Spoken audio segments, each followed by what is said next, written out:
Asia is a vast continent and home to 2/3 of the world's population. I'm Julian Hanton, and I spent my childhood here and have been returning ever since.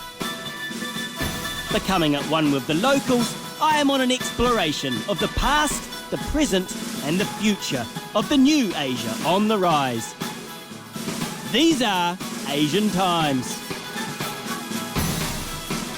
On this episode, I take my first tour of Vietnam. I explore the country's wartime past, experiencing the real dangers faced by soldiers. Oh, there's a bat. I'm not going in. My knee. And visit the location of one of the most famous photos in the world.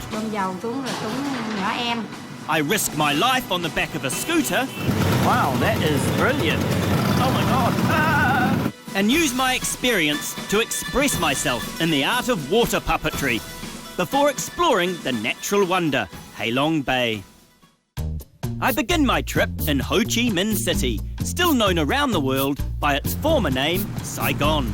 Home to 9 million people, the number of scooters in the city is estimated at 3 million, and it shows. Quite mesmerising watching all these scooters. I've never seen so many scooters. Nice and hot, 38 degrees. I think I shall be sweating.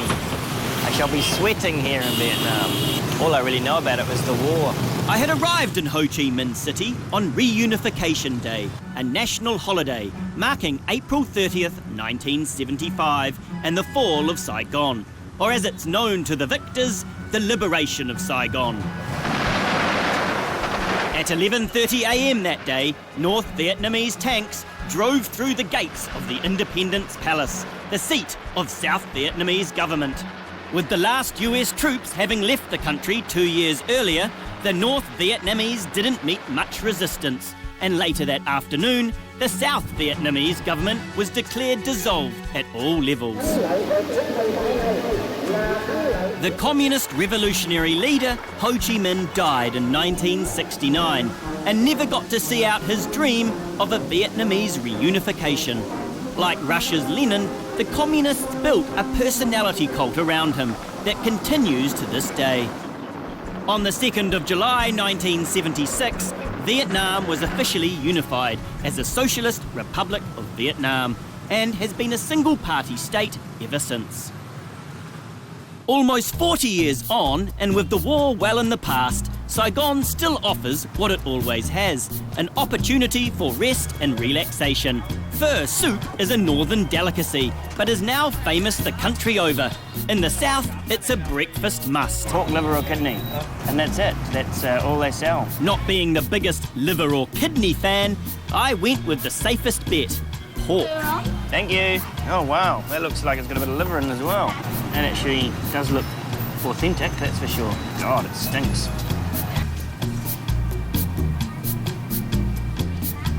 Oh, yeah. Very porky. Oh, very porky. I guess that is what I ordered. No, thank you. What is this? Body scrubber. Foam rollers. I bet you they're not a big seller. How much is that? This is the big daddy of nail clippers. Buying one item was not enough. No, I've just bought the nail clippers. How much is that then? Do for 35? 35, okay, got a good deal. Great, thanks. Thank you. Within seconds, the mobile corner store was back to sell me more. I just bought this from you. Look, I have. Oh no, you're different. You're a different lady. That's actually not bad. A fake Lonely Planet. How do you say this one? I lam chow a dat han pikang. Man saying, you make me so happy. Wow. Thank you. Okay, thank you. Can't even eat my breakfast in peace. I was determined on this trip not to let myself go. I always find that my nails grow very quickly when I'm on a tour. Oh. I might clip the nails a bit further away from the food. My next port of call wasn't for the average citizen. Shiny new BMWs outside and a DJ blasting, thumping music inside. I found myself having lunch surrounded by the rich, cool kids of Saigon. After China, Vietnam has the world's fastest growing economy, with Ho Chi Minh City being its economic centre. A new middle class has emerged, and the younger generation aren't afraid to spend their money eating Western food and dancing to Western music, just not both at the same time. On this trip, I wanted to get much deeper into local culture, but most of all, make sure that I hadn't wasted my money on a phrase book. Need to learn some Vietnamese. Do you serve chicken? Do you serve dog? Give that a miss, I think. Non-alcoholic drinks, so I can pass that one by. That's where I'm off to tomorrow. The mighty Mekong. Wonder if it's going to look that beautiful in real life. The next morning, I began my journey in the Mekong, near the small town of Kai Bay. The Mekon Delta is one of Vietnam's biggest tourist attractions, with over 19 million visitors a year. With floating markets littering the waterways, I set out to find the forbidden fruit that has been banned from so many hotels in Asia due to its nauseating scent. It's quite difficult to get in to buy this. Hello. Durian? Durian, yes. Small little durian. One, little bit. Cut, yes, thank you. It's a smelly one.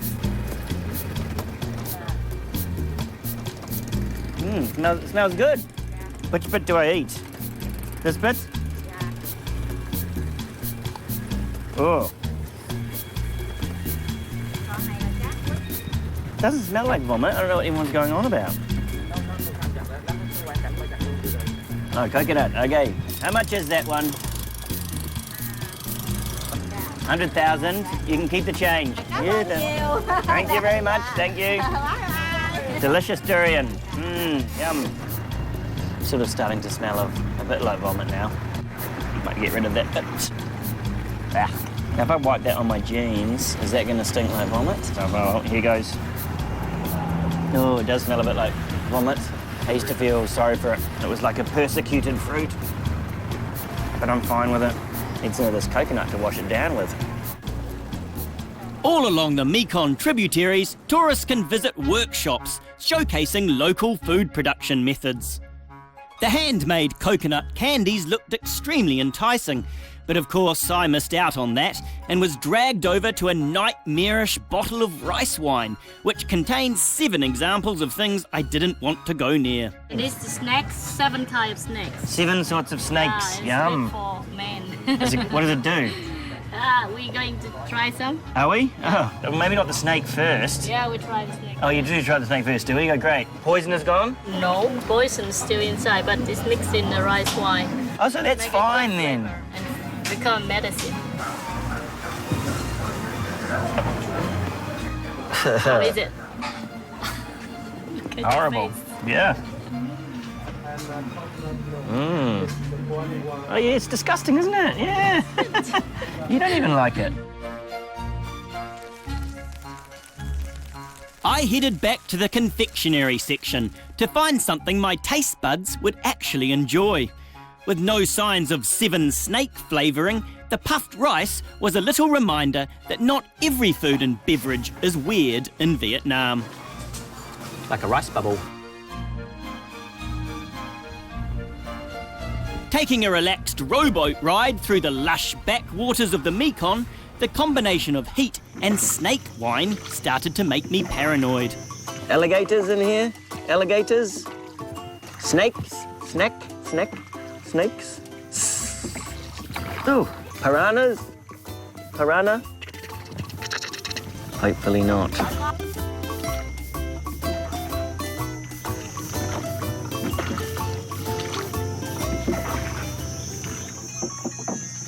Is that your mobile phone? That takes a little bit of the authenticity away. Boyfriend? Boyfriend saying meet you at the bar tonight. Who was this? Your foe? Foe? It's Vietnamese for boyfriend. Thought I was in a nice peaceful swamp, but yes, there are cell phones here. Suddenly snapped back into the reality of the world. It's a bony bottom, being sore knee, sore bottom.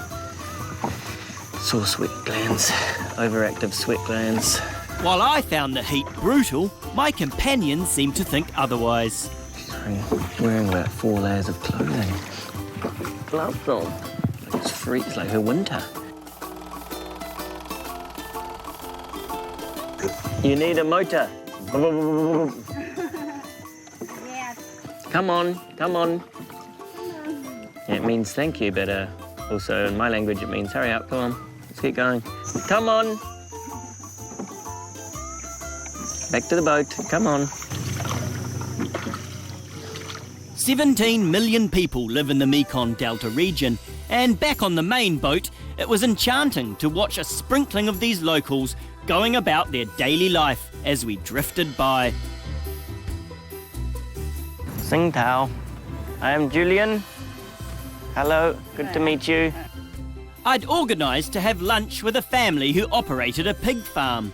They let me into the kitchen to help make my favourite Vietnamese food, spring rolls. What would you like me to do? Grating. What is this vegetable, eh? I have no idea. Oh, you've got me a glove. Hopefully my hand fits. Uh-oh. Butter, salt, and a bit of spring onion. Excellent, yummy. Good mixing. I'd mastered the filling, and the rolling wasn't anything I hadn't seen before. Watch me do that. A little bit of this. I am master of the spring rolls. Spring roll master.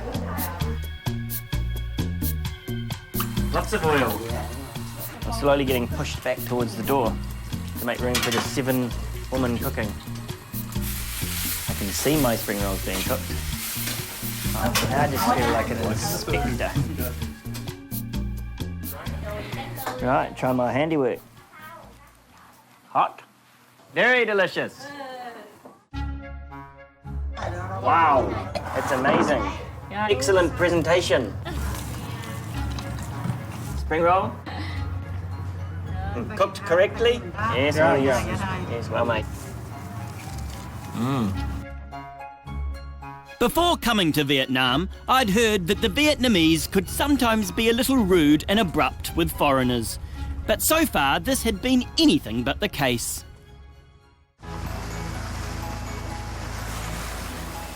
With the rain bursting from the skies, it was going to be a drawn-out and wet ride back to Saigon for the thousands of motorcyclists making their way home after a long weekend.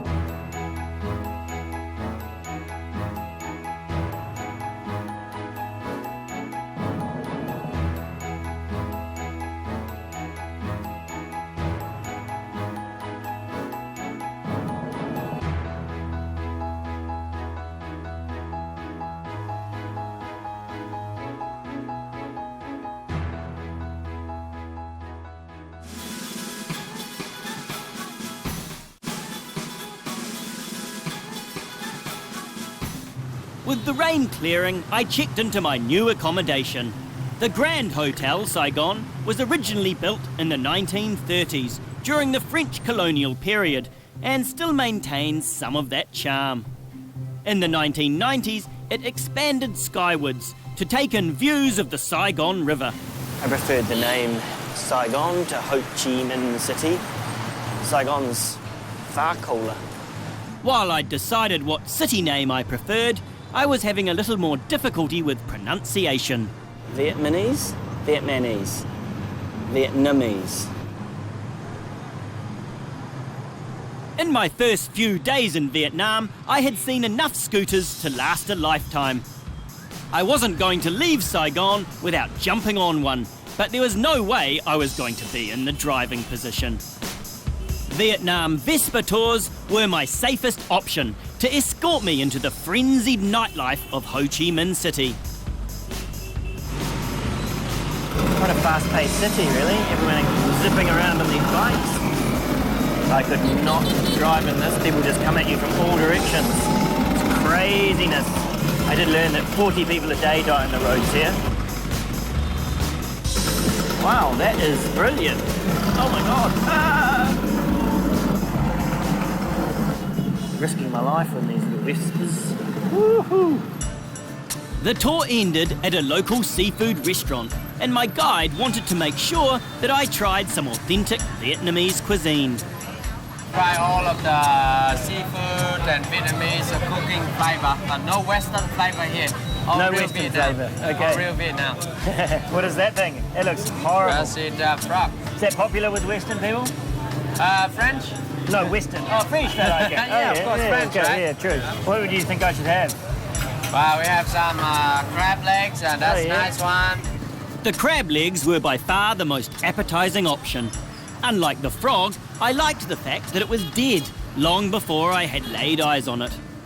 During the war, Saigon was a party town where GIs would come for some time off from the front line.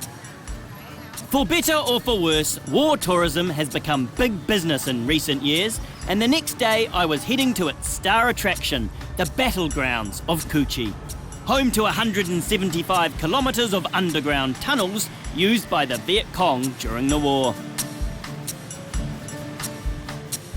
With heavy traffic slowing the journey down, I decided to stop at one of the many informal roadside coffee shops. Surprisingly, Vietnam is second only to Brazil in the production of coffee.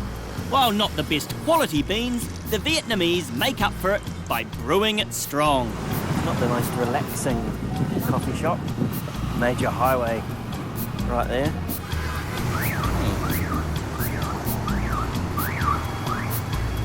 Whoa, that is strong. Hazelnut. Try to water that down a bit. Oh man. Had about 4 sips and I feel like I've about 8 shots. You can drive in. You can drive in. Drive-in coffee stop.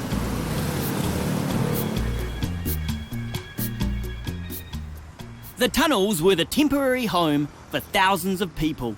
They served as a pipeline for arms and supplies and enabled guerrilla fighters to hide out during the day and launch attacks at night. 25 miles north of Saigon, U.S. infantrymen discover a Vietcong tunnel complex. Tunnel rats were Allied soldiers sent down into freshly discovered tunnels armed with only a pistol and a flashlight. Their job was to flush out enemy soldiers while trying to avoid death from booby traps, deadly gases, venomous snakes and surprise attacks. Not as small as I thought. Lots of room here. This looks like a new one though. I was expecting tiny little tunnels. It's a tour group. What are they doing? Maybe that's the entrance. Oh my God, that's the entrance. It's tiny. No wonder they never found them. I wanted to try my hand at a 5-metre section of tunnel. This is a secret entrance. I didn't find it. Oh, quite claustrophobic, isn't it? I put this one like this, yeah?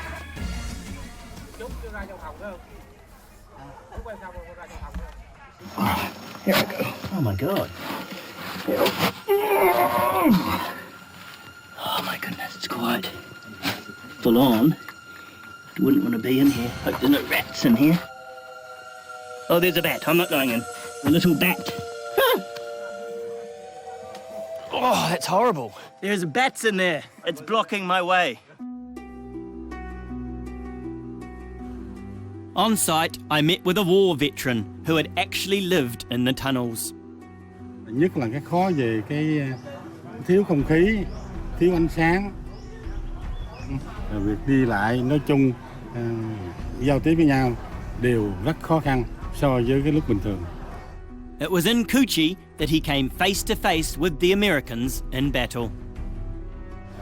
Vào ngày 1 tháng 11 năm 1967, lính Mỹ từ căn cứ Đồng Dù hành quân tràn ra quét ra cái vùng tôi đang làm nhiệm vụ. Mỹ hành quân bằng xe tăng và bộ binh. Tôi và đồng đội ra trận địa để chống càn. Bản thân tôi thì sử dụng súng B40 bắn trái lính Mỹ một chiếc xe tăng. Chiếc xe khác bắn trả tôi bị thương cái tay và con mắt. Hình ảnh đó thì tôi nghĩ rằng chỉ có những người như chúng tôi mới làm được. Do vậy mà cái kỷ niệm đó sẽ theo tôi suốt cái quãng đời còn lại. Trên mảnh đất Củ Chi này thì chúng tôi chiến đấu có rất nhiều bạn bè, chứ không phải chỉ riêng một tôi và một vài người khác. Chúng tôi ra đi tới 18.000 người lận. Nhưng mà khi kết thúc chiến tranh thì hy sinh hết 12.000. 4.000 bị thương như tôi và 2.000 thì mất tích. And the Americans today, do you like the Americans today? Nói thích thì cũng không đúng, mà không thích thì cũng không đúng. Chúng tôi muốn là bạn của nhân dân trên thế giới này. Là tôi nghĩ rằng thêm một người bạn tốt, tối mình ngủ nó yên giấc. Còn thêm một kẻ thù, tối ngủ cứ giật mình mãi thôi, không ngủ yên. After talking about such sobering events, it's strange that you can then go and purchase bullets and shoot the very guns both sides fought with. 10 of the AK-47 and M60. 700,000 đồng. 100,000. Wow. 60 US. First up, the M60, an American machine gun and Rambo's weapon of choice. It's quite hardcore.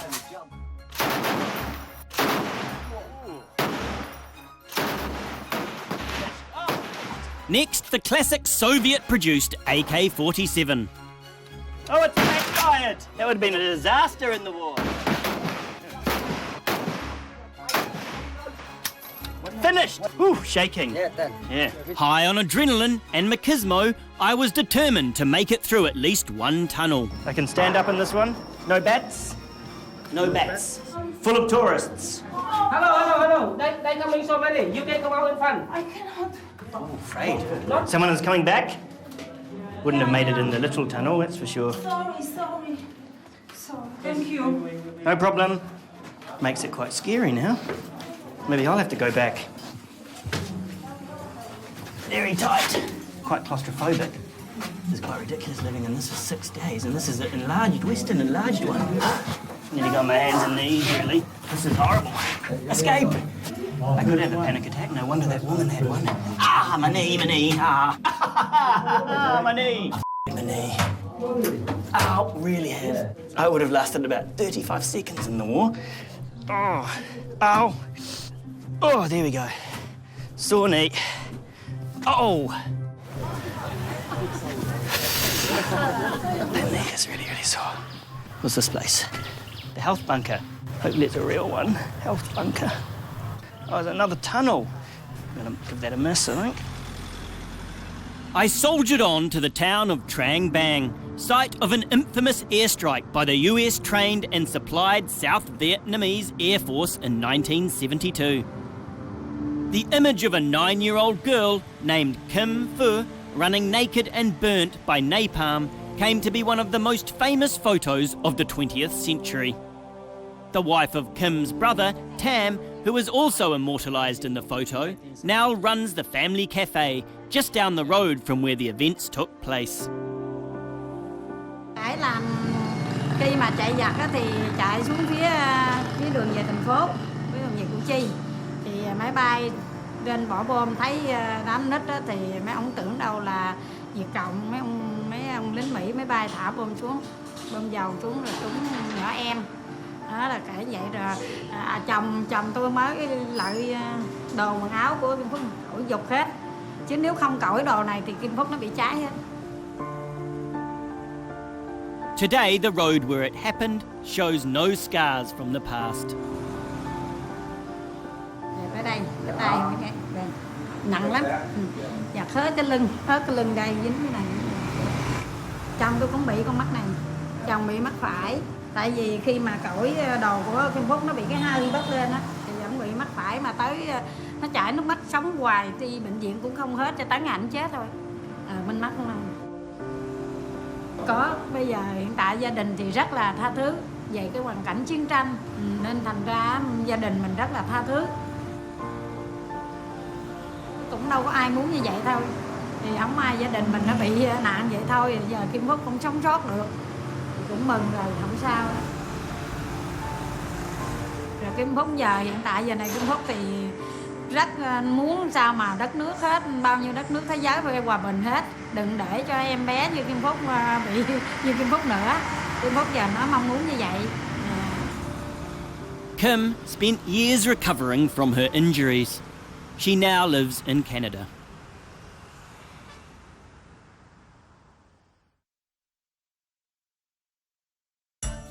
The next morning, I flew to Hanoi, the capital of Vietnam. Lying 1,700 kilometres north of Ho Chi Minh City, at first glance, you could be mistaken for thinking you were in a Chinese industrial town. But the charms of the old quarter, despite some not-so-friendly faces, soon won me over. My first mission in Hanoi was to stop looking like a tourist and blend in with the locals. Many different masks. For bike? Oh, yeah. You have Gucci, Dolce & Gabbana, Gucci. I wanted something with a bit more coverage. You have like that, man hats? This one for man, yeah? Probably won't wear this on the plane home.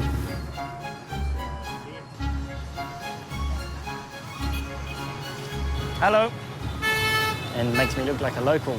Everyone's wearing these things. Hello.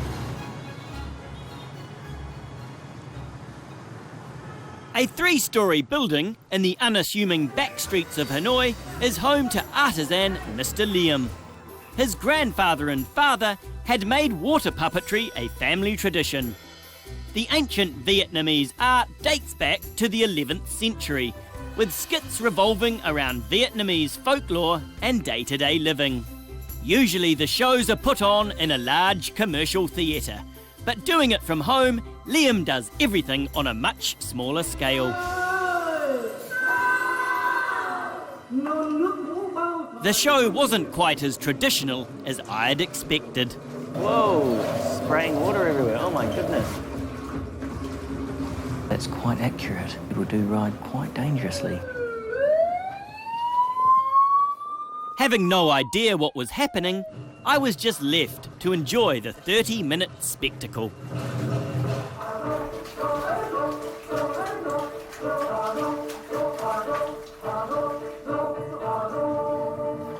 Good job. I was invited to enter the water. Sorry. Ah! Quite glad I'm wearing these because that water, dirty water, yeah? Much more authentic. Oh yeah, you can spray. Oh, you got a pump? It's a bicycle pump. Okay, yep, let's go. Ah! Oh, missed you, sorry. It was definitely a lot more fun than sticking your hand up a felt puppet. Oh, motorbikes. Both away. There should be 4 people on each motorcycle, like it's Vietnam.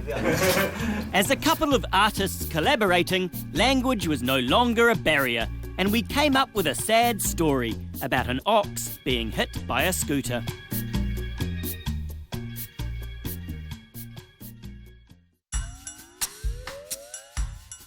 Our morality tale had struck fear into me, and as I made my way from the theatre through the small alleyways, I became even more careful about the ever-present scooter threat.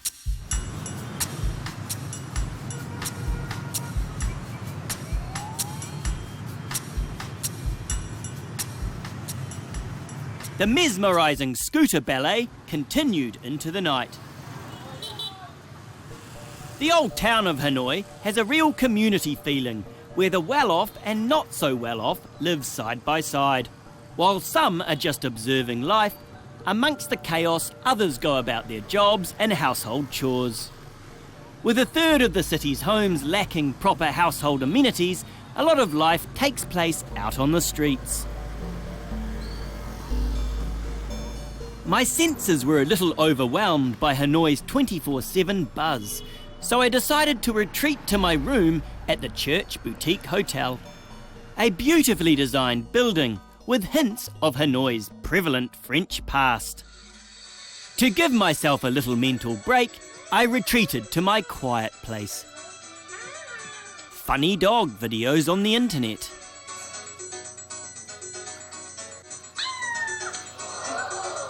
The next morning, it was a 3-hour drive from Hanoi to Halong Bay, a UNESCO World Heritage Site and recently voted one of the 7 modern wonders of the natural world. I had booked myself on a 3-day luxury cruise aboard the Oko, a stunning French-designed ship with 32 private cabins.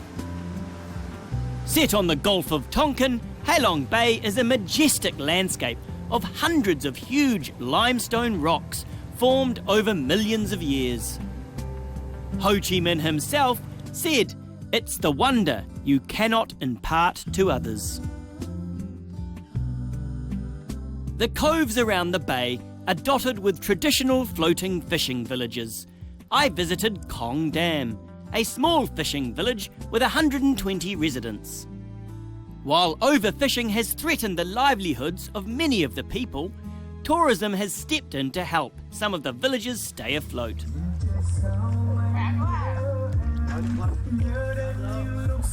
Karaoke bar. Yes? Yeah, it is apparently. Sing chow. I got a wave, how nice. We're going through the tunnel. Tunnel. There is a bat in there. Hit my knee after an incident with a bat. Bats are not nice, nasty leathery things. It's very romantic. Boom, boom, boom, boom. You know this? Very romantic. Like a heart. Uh-oh. I think we've gone too far. We're going into international waters. We might need help.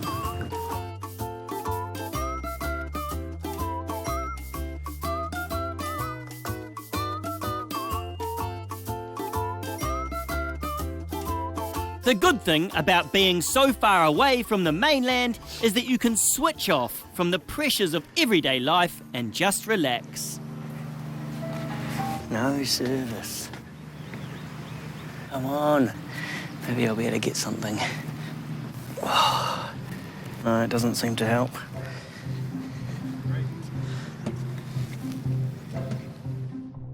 At night, the rock formations become even more beautiful and mysterious. With no internet, I was forced to enjoy the on-board entertainment. So this is traditional squid fishing. Yes, and you don't need any food for the squid. All you need is the line. How many have you caught? I got 2 already. How big are the squid? Oh, tiny, yeah? It's quite windy. Yes! Yes! Whoa! I got one! That's amazing. It's like 2.5 seconds. Yes. We will use them for the barbecue tomorrow. Barbecue tomorrow. I was quite proud of my natural squid fishing ability, and it wasn't long before I caught something else. Get a crab. It's not a squid, but it's a crab. How rare is it to catch a crab like this? Very difficult. Yep. I wanted to know when I could expect my next big catch. Half an hour. You need to be patient. You need to be patient. I'm very impatient. Because I caught that first one within 5 seconds. That was pretty good, eh? Yeah. Now you have to wait for the second. Second one for an hour. Never caught a giant squid? No, not yet. Not yet. Mm. But we wish to. You wish to? Yes! Yeah! I'm the star! No, we got away! Unbelievably, my second squid escaped, and that was enough for me to hang up my rod. I don't want anyone else to catch one, so let's turn the light off. Yep. Great.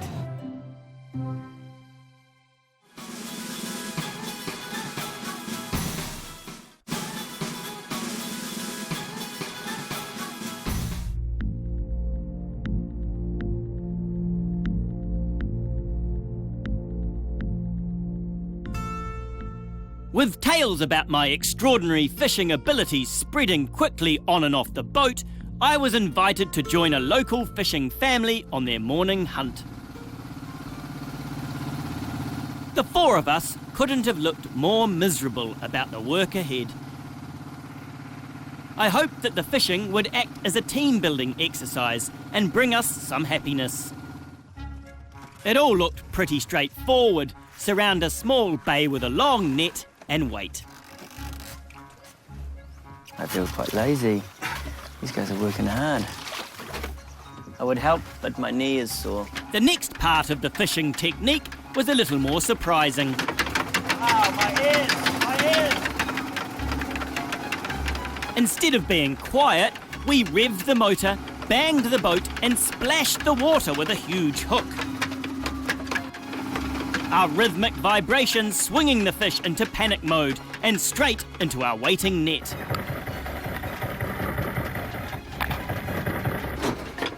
Done. Oh, quite sore wrist. That better have paid off. Now I've got to, my hip. Elbow, knee and hip. Falling apart here.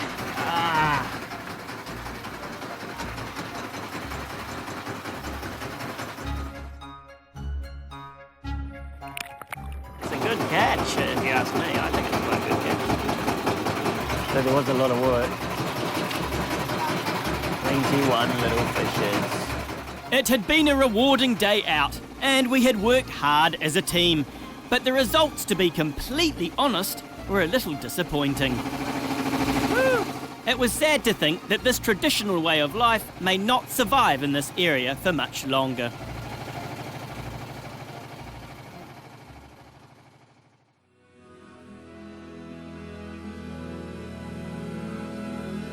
The biggest island in the area is Cat Ba Island, home to about 14,000 residents.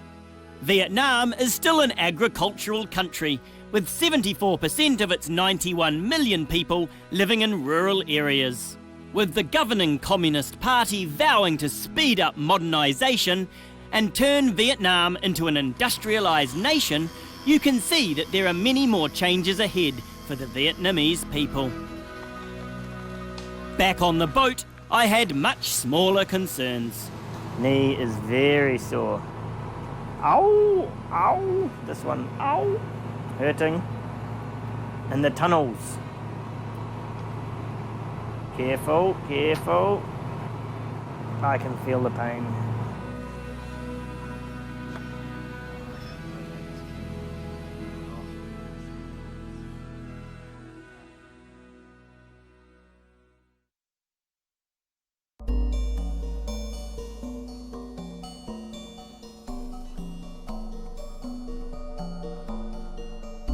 The Gulf of Tonkin was the site for two infamous skirmishes, one real and one disputed, between the American and North Vietnamese navies in 1964. Real or not, the incidents led to the US retaliating against communist aggression, stepping up their military involvement in Southeast Asia, and was the closest thing to declaring all-out war. Sort of ruins the peace of it. I've lost track now. Oh, I don't think we talk during Tai Chi. Almost 5 decades on, naval ships have been replaced by fleets of tourist boats, with good reason. Halong Bay definitely deserves its status as one of the 7 natural wonders of the world. After my 6:30 AM Tai Chi session, it was back to Hanoi. With relaxing so much in Heilong Bay, I was ready to take on the big city again. I booked myself in at the penthouse suite of another church boutique hotel in the Old Town, just around the corner from my previous accommodation. Hanoi has been the capital of Vietnam for over 1,000 years, while Saigon has been around for about 300. While I liked things about both cities, to me, Hanoi seems to have a bit more soul.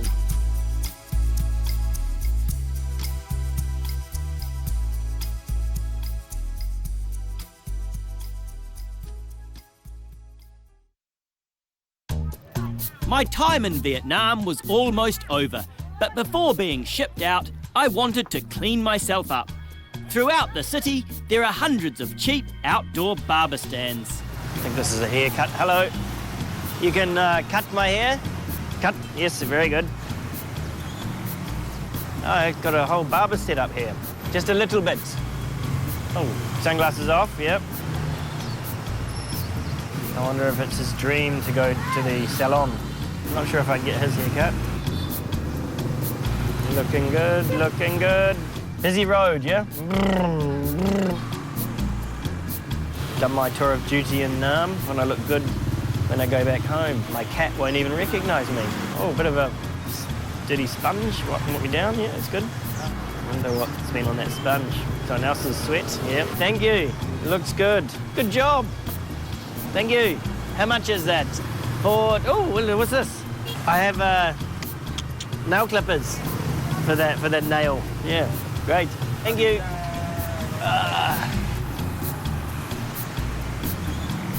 Oh, quite pleased with that haircut. Quite good. Lucky I didn't go to this guy.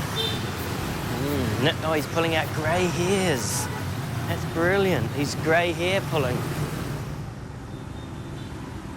In a leafy side street downtown lies what's left of one of the country's most infamous prisons, sarcastically dubbed the Hanoi Hilton by American POWs imprisoned there. Former American presidential candidate John McCain spent part of his 5.5 years as a prisoner of war there, after being shot down on a mission over North Vietnam. While the North deny it, stories of torture and horrific conditions abound, although the same was said about prisons in the South. The prison is now a tourist museum. My gregarious guide from HG Travel, Mr. Kong, who had shown me around Hanoi, a city his family had been connected to for a recorded 19 generations, offered to take me to his family temple. Mr. Kong himself was a veteran of the Vietnam War, fighting for the North. He was a young man when he entered the army, and he fought all over the country. 18 years old. Brings back memories. Yes, of course. You know. Oh, at that time I was handsome, huh? Yeah, like a movie star. Not today. No, today, good looking. It took him years to get over his post-war nightmares. Of course, the were terrible. The war, it made people like a beast. Yeah, it made people like beasts. And we suffered too much. We hated it. When the war happening, and we're killing each other, like a cousin to cousin, brother to brother. In my case, okay, I fought against my cousin in the South. My cousin in the South, he joined the army, and I'm from the North. I joined the army. And because of the war, we have to kill each other. That I condemn the war. I condemn the war. I wondered if he had experienced what I had gone through in Cu Chi. And did you fight in the tunnels? Oh, yeah. I will spend some time in the tunnel. It's unforgettable one. I injured myself in the tunnels. Oh, but the tunnel you visit in the South is already, they digging much bigger, larger for you, the visitor, okay? But during the war, we went there. The tunnel very narrow and very low. I could not sit like that way. I have to crawl. If you went up, they got the bomb and shell above. Because of that, we went up only in the nighttime. Mr. Kong had had a close call in the caves. Once I got the grenade, went up next to me, just around 1.5 meters away from me. I collapsed. My friend pulled me out from that. Oh, wow. I got the several times coming out from the dead like that. I thought I had it tough with the small bat, but story. Bat. That's nothing. Rats nothing, snakes nothing compared with the being survival from the shell bomb and facing with our enemy like that way, you know. I have to say that during the war and after the war, like we're living in the hell. Up to 1995, we started coming from hell to be on earth. And you can imagine to be on earth, like you're coming out from the tunnel. I hope you still remember the feeling when you're climbing out from the tunnel. You got the fresh air, you got the light. And like that, they're all Vietnamese people coming from the hell like that. Now we're standing on earth, with at least with the fresh air in our lungs. Yes. That's great, that's great.